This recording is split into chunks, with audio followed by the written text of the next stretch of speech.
Donc là, on voit que le Seigneur nous rappelle que sur cette terre, comme la sœur a dit tout à l'heure, nous sommes des étrangers.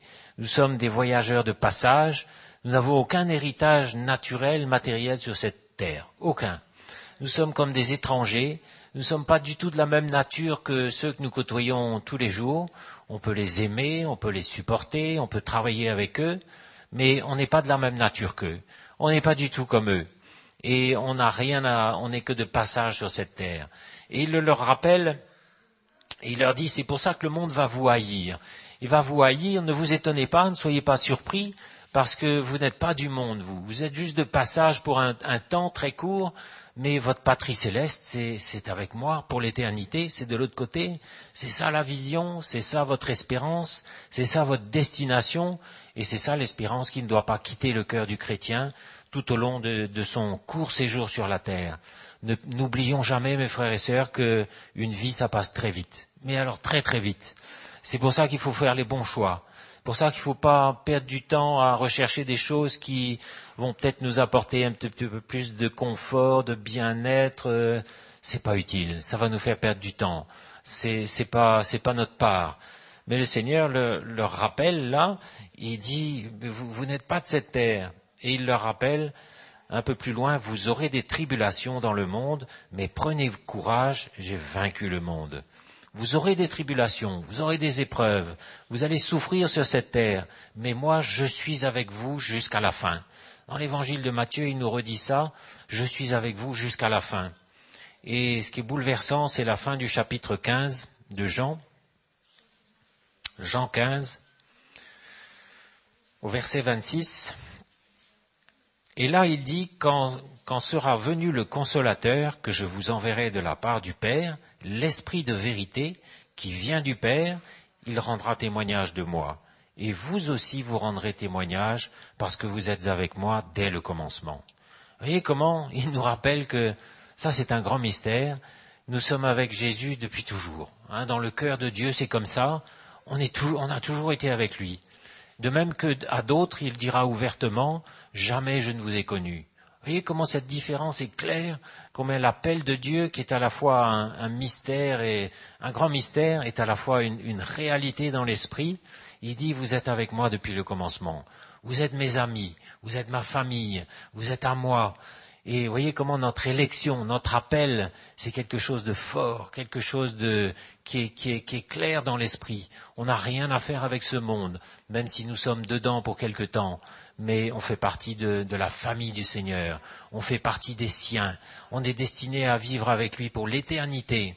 Et c'est pour ça que il nous dit, vous aurez des tribulations dans le monde, mais ne vous découragez pas. Et le vœu du Seigneur, son désir le plus cher, c'est qu'on apprenne à traverser ces tribulations dans le monde avec un cœur égal.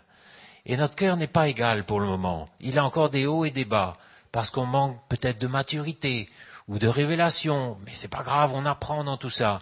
On est en train d'apprendre, on est sur un chemin d'apprentissage. Mais ce que le Seigneur voudrait, c'est qu'on arrive à traverser tous ces moments en étant de moins en moins perturbé, en étant de plus en plus proche de lui tout le temps dans la relation, qu'on ne se laisse plus affecter ou décourager pour un oui ou pour un non. Et c'est pour ça que l'Évangile a encore besoin de traiter notre chair tous les jours. Et c'est pour ça qu'on a besoin aussi de crucifier notre chair tous les jours. Parce que c'est cette chair-là qui se décourage. C'est pas nous, on aime le Seigneur. Mais notre chair, quand elle n'est pas traitée, elle nous emmène dans le découragement, dans les questionnements. Elle nous emmène dans des choses qui vont donner accès à l'ennemi pour nous fatiguer. Et c'est là le problème. C'est là le danger, le problème. C'est que le Seigneur nous dit, vous aurez à souffrir. Mais il ne faudrait pas que cette occasion soit pour nous l'occasion de manifester notre chair qui va donner à l'ennemi une occasion rêvée pour nous décevoir, pour nous fatiguer, pour nous faire perdre du temps. Notre chair pas encore traitée, c'est comme une nourriture pour l'ennemi. C'est quelque chose qui l'attire, c'est quelque chose où il va pouvoir exploiter. Tout de suite, il va exploiter cette faiblesse. C'est pour ça, mes frères et sœurs, laissez le Seigneur traiter votre chair quand il veut. N'hésite pas, plus tard, maintenant, pourquoi vous savez, souvent le Seigneur est obligé de nous rappeler, mais est-ce que je t'ai pas dit ça? Rappelle-toi ce que je t'ai dit. Il est obligé de nous rappeler. Parce que nous sommes habiles pour différer, pour retarder le moment pénible, pour retarder le moment où il va traiter une faiblesse qui est en nous et qui va donner une occasion rêvée à l'ennemi de venir. Vous savez, dans le naturel, il y a une image qui me frappe toujours, c'est quand vous mettez un petit peu de sucre sur l'appui de la fenêtre l'été, quelques instants après, il y a une armée de fourmis qui arrive. D'où elles viennent ces fourmis-là? Qui leur a dit qu'il y avait du sucre à cet endroit-là? Quel est le processus qui fait que... Mais toujours est-il que quand il y a du sucre, elles viennent. Ça, c'est clair. Et bien de la même façon, quand il y a quelque chose en nous qui n'est pas traité, que le Seigneur aurait voulu traiter, mais il n'a pas pu, parce que peut-être on a résisté, on a traîné les pieds, on a différé, et bien l'ennemi vient, et là il va nous tenter, et il joue sur du velours, parce que pour lui c'est facile, c'est par là qu'il va nous attraper. Regardez Jésus lui-même, il disait, en moi il n'a rien. L'ennemi n'a rien. En moi, il n'a strictement rien. Il n'y a rien en moi où il n'y a pas d'accès. Aucun accès. C'est pas la peine d'essayer. Et même, vous voyez comment, dans le naturel même, combien de fois les pharisiens ont essayé de le lapider, de le trucider, de finir avec sa vie. Mais lui, je ne sais pas comment, surnaturellement, il se faufilait au milieu de tout le monde. Il disparaissait. L'ennemi n'avait pas de prise sur lui. Aucune. Mais nous, l'ennemi, quelquefois, a de la prise sur nous parce que notre chair est encore vivante. Et c'est pour ça qu'il faut qu'on se laisse traiter. Mais Jésus n'avait rien en lui qui puisse attirer l'ennemi.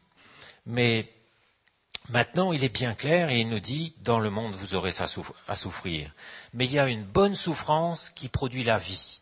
C'est ça qu'il faut voir. Et cette souffrance-là est attachée à notre condition de chrétien. Elle est attachée à nous et on ne pourra jamais en faire l'économie. Et voyez comment un homme comme Paul, par exemple, le Seigneur l'a averti dès le début. Il a dit, cet homme ne sait pas encore tout ce qu'il aura à souffrir pour mon nom. Et on voit que toute la vie de Paul, ça a été des tribulations, des souffrances, mais des souffrances qui apportaient la vie. Et dans toutes ces souffrances-là, il était stable. Il était dans une communion qui n'a jamais connu de défaillance avec son Seigneur. En prison, sous les coups, exilé, battu, critiqué, rejeté. Lui, il était dans une communion stable, qui ne se relâchait jamais avec son Seigneur. Il pouvait demeurer. Moyennant quoi, il souffrait, mais d'une bonne souffrance qui apportait la vie. C'est à ça que nous sommes destinés, mes frères et sœurs. Quand il y a le feu à la maison, quand vous êtes en train de prendre position pour le Seigneur, en train de ne pas compromettre, vous refusez de compromettre, vous vous alignez avec le plan de Dieu, vous souffrez, vous êtes critiqué, rejeté, il y a peut-être même de l'opposition en face de vous, mais là vous êtes en train de souffrir de la bonne façon, d'une façon qui va emmener la vie. Parce que quand vous prenez position pour le Seigneur, lui propose position pour vous aussi. Il va vous défendre, il va transformer tout ce qu'il faut transformer, il va se mobiliser pour vous, il va agir. Et ceux qui vous critiquaient, peut-être demain, vont être les premiers à revenir avec un cœur repentant en disant merci d'avoir pris position, merci de n'avoir pas compromis. Si tu avais compromis ce jour-là, peut-être je ne serais pas là aujourd'hui en train de remercier mon Seigneur, de croire en lui. Vous voyez comment chaque fois que vous acceptez que le Seigneur vous emmène dans un chemin difficile, où votre chair est éprouvée, où vous êtes éprouvé dans tout votre être, ben vous êtes en train de souffrir d'une bonne souffrance qui va ouvrir la porte à quelqu'un pour être là, qui va libérer quelqu'un, qui va aider quelqu'un, ça va apporter la vie. Paul, quand il était dans les chaînes, en prison, il disait, moi je suis lié, mais l'évangile n'est pas lié. Et il savait qu'au moment même où il était dans les chaînes, il était bien tranquille. Les frères prêchaient l'évangile, et certains même dans un mauvais esprit pour leur propre bénéfice, mais il disait c'est pas grave, du moment que l'évangile est annoncé, c'est bon. Le Seigneur saura exploiter même leurs faiblesses, même leur cœur un petit peu tordu. Il était tranquille, lui. Il savait que quand il était en train de souffrir avec Christ, de s'identifier avec lui dans sa mort, dans ses souffrances, il savait que la vie venait. Il disait, moi je suis en train de mourir, mais la vie vient en vous. La souffrance même que j'éprouve, c'est ça même qui vous apporte la vie. Et vous voyez comment c'est un chemin de maturité aussi. Un enfant, quand il souffre, il va tout de suite pleurer, crier, se débattre. Et un enfant, quand il est tombé, il s'est écorché, il s'est fait mal, tout de suite il pleure, il crie. Mais un adulte, il est capable d'endurer, il est capable d'avaler, il est capable de souffrir en silence parce que il sait pourquoi, il sait ce qu'il est en train de faire, il sait ce qu'il est en train de vivre, et dans sa souffrance même, qu'il apporte comme un sacrifice devant le Seigneur en disant « Mon Seigneur, tu as souffert, moi aussi je veux souffrir, moi aussi je veux apprendre à persévérer quand c'est dur, et je sais que dans cette épreuve, dans ce temps d'épreuve-là, ma bonne attitude va apporter la vie quelque part. Il y a une vie de l'esprit qui va sortir de là. » Mais s'il n'y a pas de souffrance, s'il n'y a pas une bonne souffrance comme ça, s'il n'y a pas de sacrifice, il n'y aura pas de vie non plus. Il y aura une vie naturelle, il y aura une connaissance naturelle, un encouragement naturel, mais on sait combien c'est limité. Mais quelqu'un qui est passé par le feu, qui est passé par l'épreuve et qui a tenu bon, regardez comment il est capable de vous challenger dans l'esprit, comment il est capable de vous encourager dans l'esprit. Hein? Donc, le Seigneur lui-même dans son amour, là, nous dit, vous aurez des tribulations dans le monde, mais prenez courage, car j'ai vaincu le monde. C'est-à-dire l'esprit du monde, c'est-à-dire celui qui régit le système de ce monde. Lui, il est vaincu. Vous n'avez pas à le craindre. Hein? Et on va aller dans Pierre, lire un tout petit verset que j'aime beaucoup.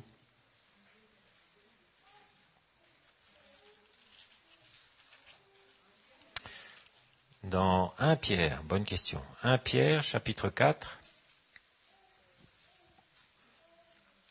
1 Pierre chapitre 4, premier verset, la deuxième partie du verset, « Car celui qui a souffert dans la chair en a fini avec le péché. » Ça c'est clair. Et voyez comment celui qui adopte ce style de vie du Seigneur et de tous ceux qui l'ont suivi et qui comprend qu'on ne peut pas faire l'économie d'une certaine souffrance et que le chemin de la croix, le chemin de l'évangile va nous faire mal dans notre chair, va mettre notre chair à mort tous les jours, qu'il va y avoir une souffrance là-dedans. Il comprend ça, pour lui le péché c'est terminé. Le péché, il en a fini avec le péché. C'est-à-dire que le péché n'a plus de pouvoir sur lui. Vous voyez comment c'est fort? Celui qui a souffert dans la chair et qui a compris la valeur de cette souffrance-là, terminé. Il a la victoire du péché sur le péché en lui. Il est vainqueur sur le péché, comme le Seigneur. Vous voyez comment c'est fort? Et quand nous comprenons ça, mes frères et sœurs, nous comprenons quelle est la liberté que le Seigneur nous donne. Pas une liberté pour faire n'importe quoi, bien sûr, une liberté sur le péché. La seule liberté qu'on peut concevoir, c'est par rapport au péché, puisque c'est lui qui nous avait asservis, qui nous avait mis dans les chaînes, qui nous retenait captifs. C'est ça la victoire, c'est d'accepter de souffrir sur le chemin de la croix, en sachant pourquoi, en sachant où on va, dans quel but, dans quel contexte, on comprend avec une maturité, on accepte aussi pleinement les moments difficiles, le feu à la maison, les épreuves, celui qui me critique, celui qui me rejette dans mon bureau, qui se moque de moi, on accepte tout ça parce qu'on a une révélation, parce qu'on a compris, parce que notre cœur est ouvert. Qu'est-ce que la parole dit de cet homme-là? Il est vainqueur sur le péché. Terminé. Le péché n'a plus de pouvoir sur lui. Et vous voyez comment c'est fort et comment c'est clair. Mais l'apôtre Paul aussi nous dit, si ça peut vous consoler, il dit, j'estime que les souffrances du temps présent sont peu de choses par rapport à la gloire à venir. Et pourtant, il connaissait la question. Qui plus que lui a été battu, emprisonné, fait naufrage? Mais il dit, c'est rien ça, c'est rien du tout. Si vous pouviez imaginer la gloire à venir et voir comment une vie d'homme s'est vite passée aussi. La gloire à venir, le Seigneur qui revient bientôt. Il ne faut pas avoir peur. Il ne faut pas avoir peur de traverser les moments difficiles, de payer le prix qu'il faut. Nous, on ne sait pas pourquoi c'est comme ça, mais le Seigneur sait. Et l'apôtre dit qu'il y a eu cette vision, cette révélation.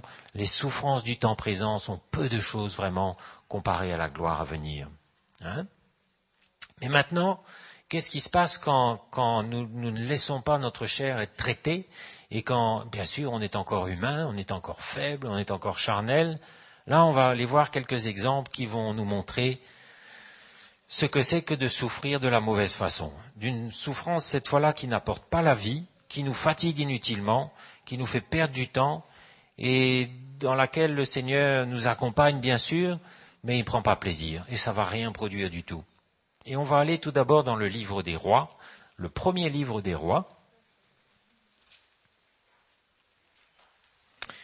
Et on va voir ce qui est arrivé un jour à Élie, au prophète Élie, qui était un des plus grands prophètes de l'Ancien Testament, au chapitre 19. 1 Roi chapitre 19. Et là, on voit, dans un passage très connu, on voit Élie le prophète qui venait d'accomplir des grandes choses pour l'Éternel. Il avait à lui tout seul eu le courage, l'audace, enfin, de confronter les 450 prophètes de Baal. Il les avait confrontés publiquement. Il y avait aussi 400 prophètes d'Astarté. Il les avait confrontés, dévoilés. Il avait proclamé qui était l'Éternel, et tout le peuple l'avait suivi là-dedans. Il avait accompli des exploits, des grandes choses. Et puis là-dessus, vous voyez comment la nature humaine est toujours là quand même. Akab rapportait, chapitre 19, Akab, c'était le roi, rapporta à Jézabel, sa femme, tout ce que Élie avait fait, et comment il avait tué par l'épée tous les prophètes de Baal et prophètes d'Astarté. Jézabel envoya un messager à Élie pour lui dire que les dieux me traitent dans toute leur rigueur si demain à 7 heures je ne fais pas de ta vie ce que tu as fait à la vie de chacun d'eux, de la vie de chacun d'eux. Des menaces de mort. Jézabel, furieuse, se déchaîne après lui et lui envoie des menaces de mort. Et là, Élie, voyant cela, se leva et s'en alla pour sauver sa vie. Il arriva à Beer-Shéba, qui appartient à Juda, et il laissa son serviteur. Pour lui, il alla dans le désert, où après une journée de marche, il s'assit sous un genêt et demanda la mort, en disant « C'est assez, maintenant, Éternel, prends mon âme, car je ne suis pas meilleur que mes pères. » Vous voyez comment on ne sait pas ce qui s'est passé dans le cœur du serviteur de Dieu ce jour-là, et on est bien loin de mépriser, de critiquer ou quoi que ce soit, mais je crois, en passant, que le Seigneur se plaît à utiliser des vases de terre, des hommes faibles, pour bien nous montrer que nous ne sommes pas grand-chose, et que même le plus grand, même Élie, a pu avoir un moment de faiblesse et de découragement. Ça peut arriver. Et là, typiquement, le serviteur de Dieu, Élie, à ce moment-là, il s'est découragé, il a eu peur, il a même laissé son serviteur derrière lui, il est parti tout seul, il a tout abandonné, il a fui devant Jézabel, devant la colère de Jézabel, et il a dit au Seigneur, il a demandé la mort. Il demanda la mort en disant, c'est assez, maintenant Éternel, prends mon âme, car je ne suis pas meilleur que mes pères. Et là, on peut se reconnaître, nous, dans nos moments difficiles, non ? Est-ce que ça ne nous arrive pas quelquefois quand on a traversé des circonstances éprouvantes, difficiles, qui nous ont fatigués, où on se dit mais pourquoi moi? Pourquoi ça tombe sur moi? Pourquoi ça m'est arrivé? Alors que même la veille, on a encore accompli des exploits avec le Seigneur. Peut-être on a prêché l'évangile, peut-être on est allé témoigner sur la place publique avec les jeunes, peut-être on a fait des exploits, je ne sais pas lesquels, avec Dieu, mais là, ce jour-là, il y a une difficulté qui nous paraît trop grande, qui nous fatigue, qui nous éprouve, et là, tout est fini.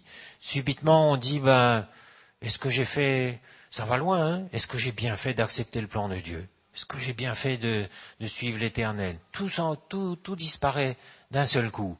Est-ce que j'ai bien fait? Est-ce que, plein de questions, plein de doutes, plein de questionnements nous viennent. Et le plus grave, c'est qu'on se retire. À ce moment-là, on est en train de se retirer. Et autant ça peut être naturel d'avoir un moment de découragement, autant le piège de l'ennemi vient quand on se retire et qu'on dit là c'est terminé. On arrive même à questionner l'appel de Dieu et est-ce qu'il est approprié, est-ce que le Seigneur a réellement tout prévu pour moi? On arrive à tout remettre en question. Vous voyez comment on peut voir nos vies là-dedans, Et je vous dis, le problème, c'est quand on se retire et qu'on se complaît dans ces questions et dans ces raisonnements. Au lieu de réagir et dire « Seigneur, pardonne-moi, j'ai douté, j'ai eu peur, j'ai craint, je me suis révolté », non, on reste dedans, on se complaît dedans. Et là, il y a la self-pity qui vient, on s'apitoie sur soi-même, et puis on cherche des justifications, les raisonnements viennent, on gâte son cœur et on se retire. Et autant le Seigneur est plein d'amour et de compassion pour celui qui est tombé, il est toujours prêt à le relever, autant celui qui se retire, qu'est-ce que la parole dit? Il ne prend pas plaisir, exactement. Et c'est ça le problème.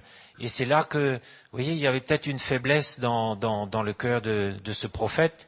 Certains ont dit, il y avait de l'orgueil, moi je ne crois pas. Moi je vois simplement la faiblesse humaine qui est notre lot à tous. Moi je ne crois pas du tout que ce prophète était orgueilleux ou quoi. Non, je vois seulement un homme qui a eu un moment pénible, qui a eu un moment difficile. Et on peut se reconnaître dedans, non? mais il dit, Éternel, prends mon âme, car je ne suis pas meilleur que mes pères. Il se coucha et s'endormit sous un genêt.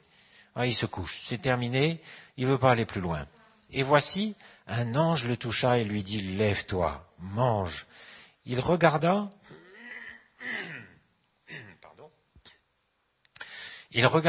et il y avait à son chevet un gâteau cuit sur des pierres chauffées et une cruche d'eau. Et là, on voit tout l'amour de Dieu, qui n'a pas une parole de reproche. Est-ce que le Seigneur a des paroles de reproche? Tu vois, tu aurais dû... Non, le Seigneur nous dit, relève-toi, je te pardonne. Alors que tu t'humilies, tu te repens, tu reconnais, lève-toi, prends ma main, je vais te relever moi-même. Et il vient avec un petit gâteau et une cruche d'eau. Il lui dit, lève-toi, mange. Il regardait, il y avait à son chevet un gâteau cuit sur des pierres chauffées, une cruche d'eau. Moi, je vois tout le cœur de Dieu. Je vois tout son amour.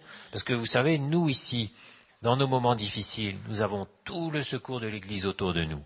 On n'a qu'à lever notre téléphone, on a quelqu'un qui va nous encourager, qui va nous aider. On a un moment difficile, on peut trouver de l'aide. On a toute la communion fraternelle, les pasteurs, les frères, les sœurs, les anciens. On a tout ce qu'il faut autour de nous pour être immédiatement secourus dans nos moments difficiles. Mais lui, il n'avait pas tout ça. C'est pourquoi le Seigneur est toujours capable de manifester sa bonté. Il a envoyé un ange. Il n'y avait personne d'autre, il a envoyé un ange. Et il lui a fait un petit gâteau, il lui a apporté une cruche d'eau. Vous voyez comment c'est merveilleux. On peut ressentir le cœur de Dieu à travers ça. Donc, il mangea, il but et il se recoucha. Donc, vous voyez, ça j'aime aussi. Il mange, il boit, il reçoit l'encouragement et puis il retourne se coucher. Donc, c'est pas suffisant, il est toujours pas convaincu et les pensées noires sont toujours là. Il était vraiment découragé ce jour-là. L'ange de l'Éternel vint une seconde fois, le toucha et dit, lève-toi, mange, car le chemin est trop long pour toi. Vous voyez comment le Seigneur est plein de patience avec nous. On tombe une fois et il nous relève. On défaille et il nous emmène à nous humilier, nous repentir. Il nous dit, prends ma main maintenant, relève-toi encore une fois, je te pardonne encore, je vais te remettre en selle encore une fois. Il dit, lève-toi, mange, car le chemin est trop long pour toi. Il sait que le serviteur de Dieu a une longue marche et qu'il a besoin de se fortifier. Et au fait, il se leva, mangea et but, et avec la force que lui donna cette nourriture, il marcha 40 jours et 40 nuits jusqu'à la montagne de Dieu à Horeb. Et vous voyez comment l'encouragement naturel, ça nous donne un peu de force pour une demi-journée, mais quand c'est l'encouragement du Seigneur qui vient, moi j'ai vu ça souvent, ça nous donne une provision de grâce, de force, d'encouragement pour beaucoup de jours. Quand c'est vraiment le Seigneur qui parle, à travers un frère, une sœur, à travers l'évangile, ou par son esprit, ou par sa parole, ça vous communique une force, et lui il a pu marcher pendant 40 jours avec ça. Mais on va voir que l'histoire n'est pas finie. L'histoire n'est pas finie parce que il se met en marche vers la montagne de Horeb, comme par hasard, la montagne où les commandements avaient été donnés, un lieu vraiment important dans l'histoire. Et on aurait pu supposer qu'il allait monter sur la montagne et invoquer son Dieu, et lui dire, Éternel, tu es bon, tu m'as fortifié, tu m'as nourri, tu m'as relevé. Mais pas du tout, il va dans une caverne pour se cacher. Dès là, il entra dans la caverne et il y passa la nuit. Et voici la parole de l'Éternel lui fut adressée en ces mots, « Que fais-tu ici, Élie ?» Et là, est-ce que vous avez déjà entendu ça? Mais qu'est-ce que tu fais là? Qu'est-ce que tu fais là? Des paroles de questionnement avec beaucoup de douceur, beaucoup de l'amour de Dieu. Mon frère, ma sœur, qu'est-ce que tu fais là? Qu'est-ce que tu fais en train de te débattre dans cette situation-là? Est-ce que c'est moi qui t'ai envoyé là? Est-ce que c'est de moi, ça tu crois? Cette situation, tu es en train de patauger, de te débattre, de lutter, de souffrir inutilement? Mais comprends, considère que ce qui t'a emmené là-dedans, c'est pas moi du tout, mais c'est quelque chose dans ta chair. Il y a un élément dans ta chair là que tu ne m'as pas laissé traiter, que tu n'as jamais voulu que je traite. Et voilà pourquoi tu te retrouves en train de lutter, en train de te débattre. Moi, j'avais pas prévu ça. J'avais prévu de traiter ta chair. J'avais prévu de te fortifier et tu aurais pu à ce moment-là traverser ce moment difficile. Et reconnaissons, mes frères et sœurs, que souvent, c'est ça. C'est un élément de chair qui est vivant en nous parce qu'on n'a pas voulu que ce soit traité. Et il y a beaucoup de choses qui peuvent venir. J'étais là, je suis toujours pas marié. Hein, on n'a jamais digéré, on n'a jamais avalé ça. Ou au contraire, je suis marié et ma femme ceci, mon mari cela. Parce que de toute façon, la nature humaine n'est jamais contente. Hein, soit c'est d'un côté, soit de l'autre.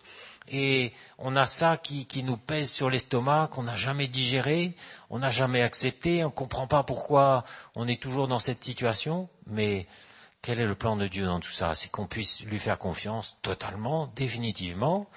Seigneur, c'est vrai, je ne suis pas marié, mais je veux déposer ça à tes pieds, je ne veux pas être frustré, je veux être dans la joie, et si c'est ton plan que je sois marié bientôt, ou un peu plus tard, ou je ne sais pas quand, tu me donneras le conjoint qu'il faut, au bon moment, et ça viendra de toi. Et si j'ai un mari terrible, juste parce que quand on est marié, c'est pas plus facile, pas plus facile pour autant, hein. Maintenant je suis marié, mon mari cela, ma femme ceci, Seigneur, pourquoi? Mais mon frère, tu as besoin de mourir un petit peu. Ma sœur, tu as besoin de mourir un petit peu. Oui, cette nature humaine qui est jamais contente. J'ai pas, je me plains. J'ai maintenant, je me plains encore. Pour le même sujet. Les mêmes. Bon. Ça, c'est la chair, c'est la nature humaine. Jamais satisfaite, jamais contente. Mais le Seigneur nous dit, tu vois, tu ne m'as pas laissé traiter ça. Tu as laissé ça vivre dans ton cœur, là, cette chair vivante, pas satisfaite. Maintenant, c'est une occasion de chute pour toi. Tu vas pas perdre ton salut pour autant, non, tu vas pas mourir pour autant, mais tu es en train de souffrir bêtement. Là, on n'est plus dans cette bonne souffrance qui produit la vie, mais on est dans une souffrance que le Seigneur n'aurait pas voulu. Il aurait voulu nous épargner ça. Il aurait voulu qu'on puisse traverser tout ça avec un cœur libre, comme Paul qui traversait toutes les vicissitudes, les oppositions, les contradictions, avec un cœur égal. Lui aussi, il veut qu'on grandisse, qu'on mûrisse, et qu'on puisse traverser tout ça avec un cœur égal. Je ne suis pas marié, Seigneur, tu sais pourquoi. Si c'est ton plan, ça viendra au bon moment, mais pour le moment, je ne veux pas me fatiguer avec ça. Je veux être dans la paix, je veux être dans le repos, je veux rester près de toi. Je suis marié, c'est pas facile, tu vas m'aider. Le Seigneur est capable de faire des miracles extraordinaires si vous prenez votre croix. Dans votre célibat, dans votre mariage, combien de fois j'ai vu ça? Et si vous prenez position pour lui, il y aura, oui, un petit peu de temps où il va falloir persévérer, où ça va être dur, vous allez souffrir, endurer, mais à un moment, ça c'est sûr et certain, le Seigneur intervient. Et quand il intervient, c'est glorieux. C'est pas la peine d'essayer de changer votre conjoint, lui il va s'en charger. N'essayez pas n'essayez rien, faut pas essayer. Laissez la place au Seigneur. Il fait les choses beaucoup mieux que nous, ça marche pas du tout. Surtout si vous avez épousé quelqu'un qui a un caractère décidé, un caractère de feu, vous allez vous épuiser. Ça sert à rien. Mais le Seigneur est capable de faire beaucoup plus que de changer votre conjoint, de mettre de l'amour, de mettre de la paix, de mettre une harmonie, de mettre une complicité, et c'est là que quand le Seigneur est intervenu, on est bien, on est paisible, on est reconnaissant, on est dans la relation avec notre Seigneur. On peut lui dire, Seigneur, tu es bon, je veux continuer avec toi. Je veux plus être ce chrétien qui est comme un enfant, là, dès qu'il a mal, il crie, il pleure, il trépigne. Non, je veux être quelqu'un de maturité cette fois-là. Donc là, on n'est pas du tout en train de pointer le doigt sur quelqu'un. On aurait été pire que lui, certainement. Vous savez, ces hommes-là ont des combats terribles, très intenses. Ils sont au premier plan, opposés à la haine, quelquefois, de ceux qui sont manipulés par l'ennemi, qui veulent en finir avec leur vie. Et les serviteurs de Dieu affrontent tout ça aussi quand ils vont prêcher l'Évangile, là où il y a un combat spirituel, il faut que la parole vienne et renverse des forteresses, mais il y a un combat spirituel, il y a une intensité, et c'est pour ça aussi, petite parenthèse, qu'on a besoin de les soutenir dans la prière. Demain encore, on va prier pour Jean-Louis, pour Mickey, pour tous ces hommes-là qui vont prêcher l'Évangile, mais c'est pas gagné. Il faut vraiment que l'Évangile soit la puissance de l'Esprit pour renverser les forteresses, pour convaincre. L'Esprit de Dieu a cette vocation de convaincre, d'emmener une conviction en ce qui concerne le jugement, la justice et le péché. Et s'il n'y a pas cette conviction de l'Esprit, c'est pour ça qu'on prie, il va y avoir. Donc, Élie avait à faire face à forte partie vraiment. Et là, l'Éternel se manifeste à lui, c'est merveilleux. Et encore une fois, le Seigneur va lui parler, va lui montrer quelque chose. Et il va lui dire, l'Éternel dit, au verset 11, du verset 19, il lui dit, sors et tiens-toi dans la montagne devant l'Éternel. Et voici l'Éternel passa. Et devant l'Éternel, il y eut un vent fort et violent qui déchirait les montagnes, qui brisait les rochers. L'Éternel n'était pas dans le vent. Et après le vent, ce fut un tremblement de terre. L'Éternel n'était pas dans le tremblement de terre. Et après le tremblement de terre, un feu. L'Éternel n'était pas dans le feu. Et après le feu, un murmure doux et léger. Quand Élie l'entendit, il s'enveloppa le visage de son manteau, il sortit et se tint à l'entrée de la caverne. Et voici, une voix lui fit entendre ces paroles, « Que fais-tu ici, Élie ?» Il répondit, alors il commence à justifier, expliquer, mais voyez comment le Seigneur veut lui montrer où il est et où il n'est pas. Et il faut qu'on voit bien aussi, nous, dans nos épreuves, où le Seigneur est et où il n'est pas. Parce que quelquefois, dans la tourmente, dans la bourrasque là, on se dit, mais est-ce que l'Éternel est en colère? Est-ce que le Seigneur est en colère après moi? Est-ce que c'est pas lui qui a voulu cette situation terrible où je suis comme un bouchon sur les vagues, là, promené de... Vous savez, il y a une confusion qui s'installe, on a vécu des choses trop fortes, on perd nos repères, et finalement on se demande si l'Éternel est en colère contre nous. Et là, le Seigneur lui donne cette vision merveilleuse, où Élie peut voir il voit un tremblement de terre, mais l'Éternel n'est pas dedans. Il voit le feu, mais l'Éternel n'est pas dedans. Il voit un vent violent, mais l'Éternel lui montre qu'il n'est rien dans rien de tout ça, mais il est dans ce murmure doux et léger qui est la voix de l'Esprit dans notre cœur. C'est là qu'on retrouve notre Seigneur, mes frères et sœurs. C'est là qu'il veut nous ramener. Le Seigneur n'est pas là pour nous effrayer. Il n'est pas là pour emmener des choses catastrophiques dans notre vie. Mais il faut que la vision se rétablisse dans les moments difficiles et que on retrouve notre communion, notre paix avec le Seigneur et qu'on puisse dire, Seigneur, pardonne-moi. J'avais mal vu, j'étais brouillé, j'étais confus, j'étais prêt à me retirer, mais maintenant je vois où tu es. Tu es dans cette paix, tu es dans ce murmure doux et léger, et c'est là que je veux demeurer. Le Seigneur est doux, mon fardeau est doux, mon joug est aisé, il dit. Le Seigneur est doux et humble de cœur. Il nous dit ça. Bien sûr, il peut être aussi ce Dieu terrible et redoutable pour ceux qui n'obéissent pas à l'Évangile. Ah oui, mais pour nous qui sommes à lui, qui sommes ses enfants, il est doux et humble de cœur, il nous dit. Et on le voit là. Vous voyez comment il prend du temps avec son serviteur. Il lui montre et il lui explique, il le rassure, il lui dit, tu vois, c'est là que je suis, dans ce murmure doux et léger, dans la présence de mon esprit, c'est là que tu dois me chercher, c'est là que je vais te rencontrer, c'est là que je vais te fortifier. Et cette fois-là, il a compris. Et il va se mettre en marche et il va reprendre son travail. Et il a encore du travail. Il doit oindre 2 personnages qui seront... je ne sais plus comment ils s'appellent, peu importe, mais qui seront les instruments de Dieu pour répandre sa colère sur la maison d'Akab, qui avait complètement déraillé. Et puis il doit oindre aussi un autre instrument, l'instrument de sa grâce, qui sera Élisée. Vous voyez comment le Seigneur a des instruments pour exercer ses jugements et pour manifester sa grâce. Et justement, Élisée sera un homme qui va guérir des malades, ressusciter des morts, accomplir des merveilles, qui va parler au peuple de Dieu. On voit déjà une préfiguration de Jésus. À travers Élisée, on voit Jésus. On voit la main de grâce du Seigneur, et il fallait qu'il continue son chemin pour que tout ça se passe. Et puis il rassure encore Élie en lui disant, ne crois pas que tout est perdu. Tu crois que le peuple de Dieu a complètement déraillé, mais il y a encore 7000 personnes qui me servent, qui m'aiment. Donc il le rassure. Vous voyez un peu comme c'est bon? Donc là on voit ce que c'est que de souffrir bêtement. Souffrir d'une façon que le Seigneur n'aurait pas voulu. Et en même temps on voit le cœur de compassion du Seigneur à travers ça, qui est toujours prêt à prendre du temps avec nous, à nous rassurer, à nous remettre en selle. Mais apprenons aussi à discerner, pour de moins en moins souvent maintenant tomber dans ces pièges où notre chair va faire venir l'ennemi qui va nous fatiguer, va nous décourager, qui va essayer de nous faire lâcher prise. L'ennemi est comme un lion rugissant qui cherche qui il va dévorer. Qui il va dévorer, vous croyez, hein? Celui, bien sûr, qui est faible, qui est hésitant, qui a encore cette chair vivante, là, il va pouvoir jouer sur du velours. Il va pouvoir faire ce qu'il veut. Et moi, je veux pas être comme ça. Je veux grandir. Vous aussi? Hein? Pour ne plus être une proie, mais pour devenir quelqu'un de stable, quelqu'un de permanent.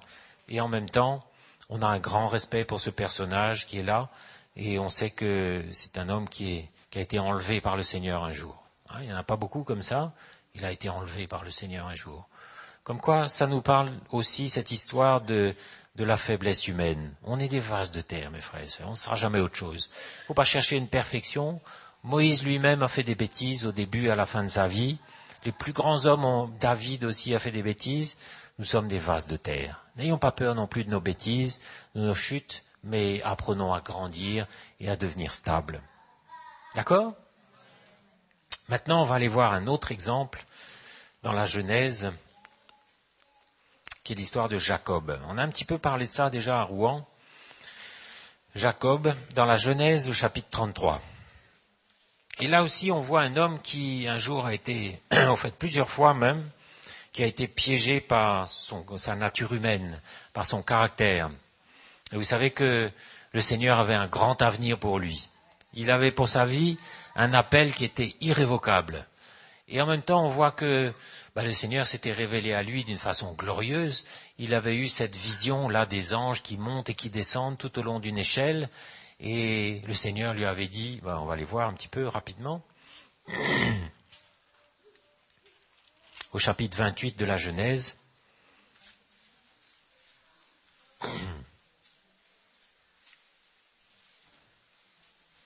On va lire à partir du verset 15.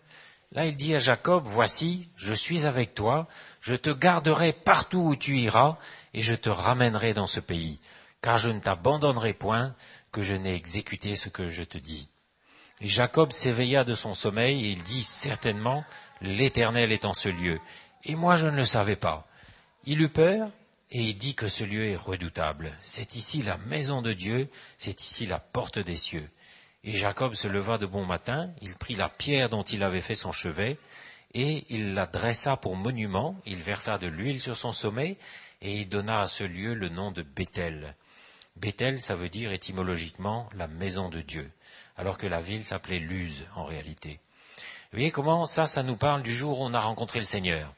Dans un enthousiasme, dans une joie, le Seigneur nous a parlé, on est né de nouveau, il nous a appelés.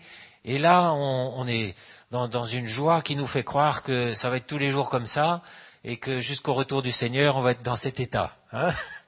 Mais ce qu'on ne sait pas, c'est qu'après, il y a des jours un petit peu difficiles. Et on voit ici que Jacob, après ce moment où il a rencontré l'Éternel, il va avoir quelques tribulations. D'abord, il va aller chez Laban, où il va passer 14 années, il va être exploité par Laban. Mais qu'est-ce qu'il a entraîné là? Ça, c'est toujours ce mécanisme humain, charnel, où on manifeste son caractère et le caractère des autres se manifeste envers nous. On donne et on reçoit ce qu'on a semé. On sème notre caractère et on reçoit aussi. Jacob, à l'origine, c'était quelqu'un qui dans son caractère, c'était dans sa nature de tromper un petit peu. Lui aussi, il a été trompé. Vous voyez, mais quand l'évangile vient, la chaîne de tout cela est brisée, on devient une créature nouvelle, et tout cet enchaînement du passé, mon père était comme ça, ma grand-mère était comme ça, mon caractère est comme ça, toute cette chaîne de la loi est brisée, et on devient une créature nouvelle. Mais lui était encore un petit peu dans ce processus de naturel, et chez Laban, il a souffert. Petite parenthèse encore, il a patienté 14 ans pour avoir la femme qu'il aimait. Est-ce que ça parle à quelqu'un? À quelques-uns? Vous voyez la patience un petit peu. Il aimait Rachel et il fallait qu'il passe certainement chez Laban pour rencontrer cette femme que le Seigneur avait mise à part pour lui. Mais il a patienté d'abord 7 ans. Et puis à cause de la roublardise de Laban, il ne s'est pas découragé pour autant. Il est resté, il a patienté encore 7 ans de plus pour la femme qu'il aimait. Mais un jour, le Seigneur intervient. Et voyez comment, dans notre tribulation, quelquefois on trouve que c'est long, mais il y a un jour ou l'autre où le Seigneur nous délivre. Le malheur atteint souvent le juste, mais l'Éternel l'en délivre toujours. Et ici, au chapitre 31, verset 13, le Seigneur intervient. Et il dit, je suis le Dieu de Béthel, là où tu as fait un monument, où tu as oint un monument, où tu m'as fait un vœu. Maintenant, lève-toi, sors de ce pays et retourne au pays de ta naissance. Vous voyez comment là, le Seigneur prend sa défense. Il lui dit, j'ai vu ta souffrance, j'ai vu tes luttes avec Laban, combien tu as souffert, combien tu t'es épuisé, mais j'ai vu ça. Et il lui rappelle, il lui dit, je suis le Dieu de Béthel, je ne suis pas le Dieu de Laban, moi je ne suis pas celui qui t'a emmené dans ces tribulations, dans ces luttes, à te faire exploiter, c'est pas moi qui t'ai emmené là-dedans, mais reconnais que c'est ton caractère pas traité, où il y a encore un petit peu de roublardise, où il y a un petit peu de chair encore, beaucoup même, et c'est ça qui t'a emmené, c'est ça qui t'a attiré auprès de Laban, et c'est ça qui a amorcé le plan de l'ennemi pour te faire souffrir pendant 14 années, pour t'exploiter, pour te fatiguer. Mais est-ce que c'est le plan de Dieu qu'on passe autant d'années à être éprouvé et fatigué comme ça? Et vous voyez, le Seigneur lui dit, mais je ne suis pas là-dedans, moi je suis le Dieu de Béthel. Rappelle-toi le jour où tu es né de nouveau. Rappelle-toi le jour où je t'ai parlé. Le jour où je me suis manifesté à toi puissamment. Le jour de ta nouvelle naissance peut-être. Ou le jour où un serviteur de Dieu t'a parlé. Un jour où tu étais bien. Il dit, reviens là maintenant. Je suis le Dieu de Béthel où tu as oint un monument, retourne au pays de ta naissance. Ça, c'est un geste qu'on a besoin de faire bien souvent, de retourner là où le Seigneur nous avait parlé. Et bon, après ça, il y a encore bien des tribulations. Il va s'en aller, il va avoir cette lutte avec l'ange où le Seigneur va le briser. Et puis là, son cœur est gagné, transformé, et il va pouvoir affronter son frère devant qui il avait fui, Ésaü. Et l'œuvre de Dieu est faite, il va pouvoir le rencontrer dans des conditions où le Seigneur est là, où le Seigneur a changé le cœur d'Ésaü, ils vont tomber dans les bras l'un de l'autre, ils vont pleurer ensemble, ils vont se réconcilier, on voit la main de Dieu, mais est-ce que tout est accompli pour autant? Pas du tout. Et c'est là où je voulais en venir, chapitre 33 de la Genèse.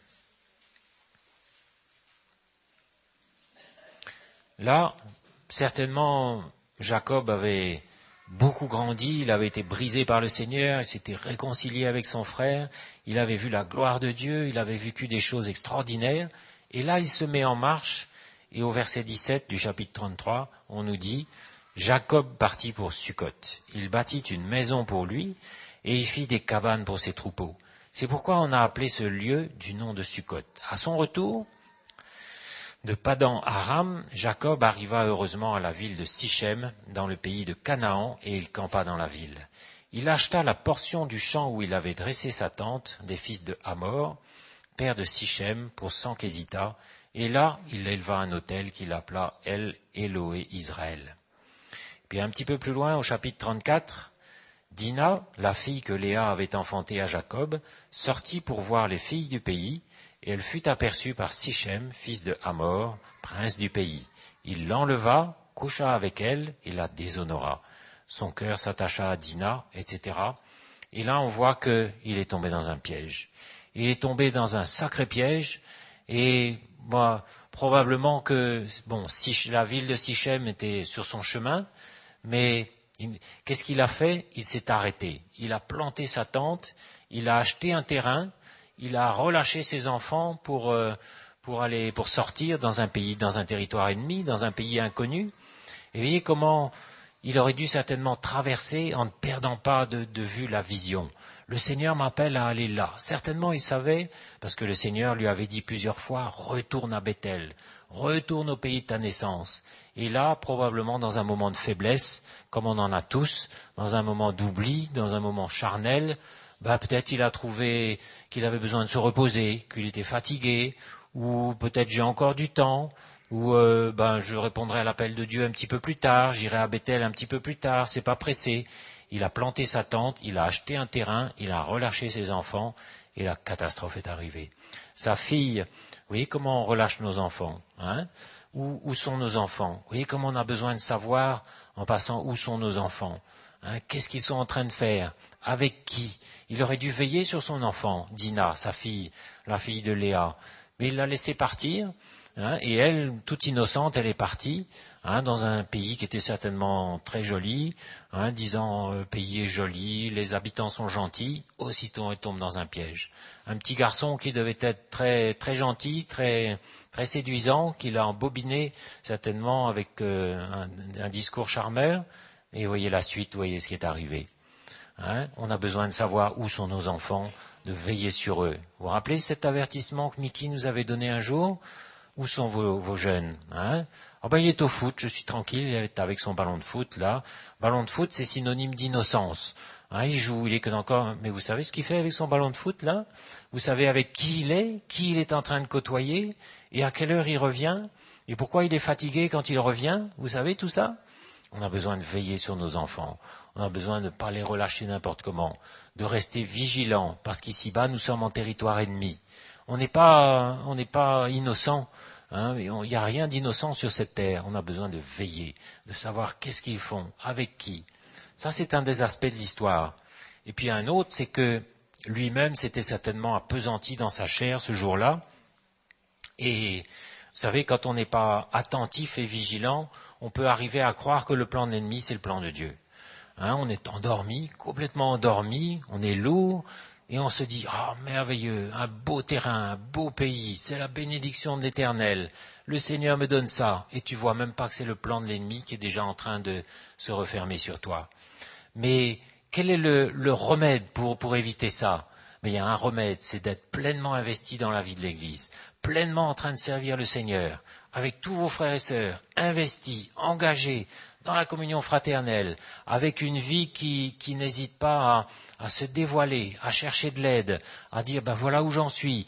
Vous allez voir les serviteurs de Dieu, vous allez voir quelqu'un d'établi, et lui dit et votre vie est exposée. Bien sûr, on ne va pas exposer notre vie devant n'importe qui, n'importe comment. Je suis surtout pas en train de dire ça, mais vous êtes en train de chercher de l'aide, d'exposer votre vie. Vous êtes engagé dans la communion fraternelle, dans le service de Dieu. Là, il y a très peu de chances que vous puissiez tomber dans un piège et que ça dure. Parce qu'il y a des frères et sœurs qui vont vous dire « Attention, fais attention, tu es en train de tomber dans un piège, tu es en train de t'endormir, tu es en train de te retirer, tu veux te retirer, là tu veux t'endormir, viens avec nous, ne reste pas là, ne reste pas seul. » Et quelquefois on grogne un petit peu, mais on vient quand même. Et puis après on se dit « heureusement que j'ai écouté », parce qu'il faut écouter aussi. Le conseil de l'Esprit qui vient à travers les serviteurs de Dieu, à travers des frères, des sœurs. Si vous avez un cœur pour écouter, vous serez gardé, vous serez protégé, vous serez en sécurité et vous n'allez pas souffrir pour rien. C'est ça dont on est en train de parler, souffrir pour rien. Lui, Jacob, ce jour-là, il a souffert vraiment pour rien. Ça n'a rien produit. Et ce qui est plus grave, c'est que ça s'est terminé par un bain de sang. Ça va vraiment loin. Parce que ses fils, Siméon et Lévi, étaient furieux de voir leur sœur déshonorée, et ils ont ourdi tout un stratagème pour en finir avec les habitants de Sichem. Ils leur ont donné comme condition, si vous voulez qu'on se mélange avec vous, d'accord, on va rester là et faire ami avec vous, mais alors la condition, c'est que tous vos mâles se fassent circoncire. Et ils ont accepté, ils se sont dit, super, elles sont bien disposées à notre égard, ils se sont laissés circoncire, et dans leur faiblesse physique qui a suivi l'opération, ils étaient fatigués, et à ce moment-là, les enfants de Jacob ont profité pour fondre sur eux, pour les trucider et finir avec eux. Et après, Jacob ressentait bien que c'était pas le plan de Dieu. Et il était troublé, il était inquiet. Et il a dit, mais vous me troublez. Moi, on ne va pas rentrer dans les détails, peu importe. Mais il a fait des reproches à ses enfants. Il leur a dit, mais vous êtes en train de me fabriquer des ennemis, vous êtes en train de me troubler, vous êtes en train d'emmener le trouble. Et effectivement, est-ce que c'était le plan de Dieu, qu'il s'arrête là, qu'il plante sa tente, qu'il laisse partir ses enfants dans n'importe quoi. Vous voyez les conséquences qu'il peut y avoir aussi dans un relâchement. Parce qu'on a des responsabilités. Le simple fait d'être chrétien, c'est une responsabilité.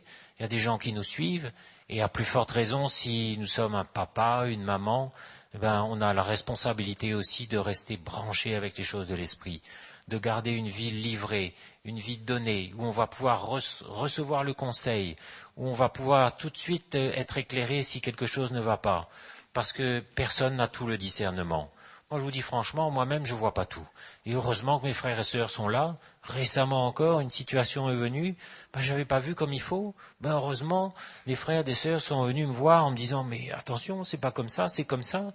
Mais vous voyez comment vous êtes, quand vous êtes dans le service de Dieu, dans l'église, au contact des frères et sœurs, vous êtes en sécurité et vous êtes protégés.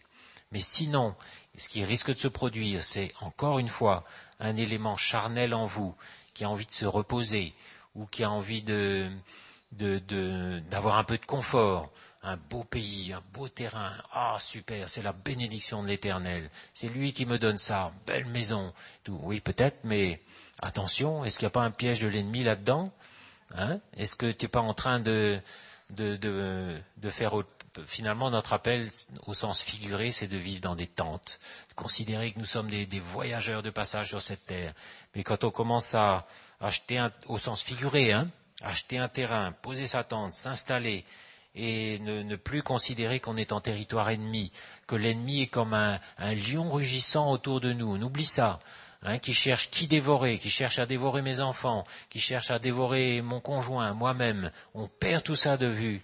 Attention, on s'expose à ce que l'ennemi vienne nous décevoir, nous fatiguer et nous faire durement souffrir. Ça a été un peu violent cet épisode-là. Il y a eu des séquelles, il y a eu des choses graves qui se sont passées. Donc, mes frères et sœurs, allons souffrir de la bonne souffrance qui produit la vie. Mais allons laisser de côté ces souffrances bêtes, inutiles, qui sont le résultat d'une chair qui n'a pas voulu se laisser traiter. Moi, je veux que le Seigneur puisse me traiter au moment où il veut, quand il veut, parce que je sais que là, je vais souffrir d'une bonne façon qui va m'épargner bien des tourments par la suite. C'est un tourment qu'il a vécu, Jacob. Et voyez comment aussi, ça n'a pas remis en cause le plan de Dieu. Il est allé, il a continué son chemin, le plan de Dieu a repris. Mais que de douleur, que de souffrance inutile, que de gâchis, quel gâchis. Vous voyez le gâchis un petit peu? Mais quand le Seigneur a mis sa main sur nous, il a le pouvoir de nous emmener jusqu'au bout. Et la fin de l'histoire de Jacob est merveilleuse. Et imaginez un peu la joie qui a pu être la sienne à la fin de sa vie quand ce fils, Joseph, est revenu vers lui. Un fils qui croyait perdu pour toujours. Là, c'est beaucoup plus tard, croyait son fils perdu pour toujours, il n'avait même pas voulu être consolé à l'époque où il croyait l'avoir perdu, il ne voulait même pas être consolé, il était fini, et là, à la fin de ses jours, il voit Joseph qui revient et qui est devant lui, qui non seulement est vivant alors qu'il le croyait mort, mais qui est un grand bonhomme en Égypte, qui est le numéro 2 du pays, qui a des petits-enfants, et il va finir sa vie en contact avec ses petits-enfants, et là, il est plein de son cœur fond, il est plein de reconnaissance pour son Dieu. Et il dit, Seigneur, tu es merveilleux, Éternel, tu es merveilleux. Maintenant, je peux mourir en paix. Maintenant, je peux partir avec toi. Je te connais, j'avais mal vu, j'avais pas compris. Maintenant, je vois tout le plan. Mes frères et sœurs, s'il y a quelque chose qui est dur aujourd'hui, quelqu'un que vous avez perdu ou que vous croyez avoir perdu, attendez la fin du plan, attendez la fin de l'histoire. Le Seigneur est grand. Il sait pourquoi toutes ces choses-là arrivent. Il est capable de vous consoler d'une façon extraordinaire. Déjà maintenant, et encore plus tard, il sera encore capable de vous consoler, et vous verrez combien son plan était grand, combien son amour était grand, et combien il est capable de tout restaurer, tout reconstruire, et de vous montrer un jour la merveille de son amour, l'étendue de son amour pour vous. On voit partiellement aujourd'hui, mais un jour on verra. Comme Jacob à la fin de sa vie, il a terminé sa vie avec ses petits-enfants sur ses genoux, avec Joseph qui était en face de lui, bien en chair et en os. Ah, quelle merveille! Moi, je vois tout l'amour de Dieu à travers tout ça. Le Seigneur veut que nous soyons pleinement identifiés à lui dans ses souffrances, dans sa mort, dans sa résurrection, mais avec une joie. On revient à l'apôtre Jean qui disait, bien sûr, vous connaisserez les douleurs de l'enfantement, mais la femme, quand elle a donné le jour à un enfant, ne se souvient plus des douleurs parce qu'un enfant est venu au monde. Et là, il y a une joie qui nous vient. C'est cette joie-là, mes frères et sœurs, qui sera votre récompense. C'est pour ça, ne baissez pas les bras, ne vous découragez pas, ne vous laissez pas aller dans un découragement. On peut être découragé, mais on se relève tout de suite. on ne se laisse pas aller dedans. Hein. Ne doutez jamais du Seigneur, de sa bonté, de son amour. Cherchez son réconfort dans ce murmure doux et léger qui vient à votre cœur quand vous venez près de lui, qui lui dit « Oui, mon enfant, je sais, tu souffres, mais je suis avec toi. Moi aussi j'ai souffert. Je suis là, je t'aime, et tu verras combien mon plan est bon. Aujourd'hui, tu ne comprends pas tout, mais un jour tu verras. Mon plan est bon, mon amour est sans limite. » Et là, mes frères et sœurs, nous serons de ceux et de celles qui connaissent vraiment leur Dieu. On a besoin de connaître notre Sauveur. On a besoin de le connaître. Il est celui qui fait toutes choses belles en son temps. Peut-être aujourd'hui, c'est pas encore le temps que ce soit beau.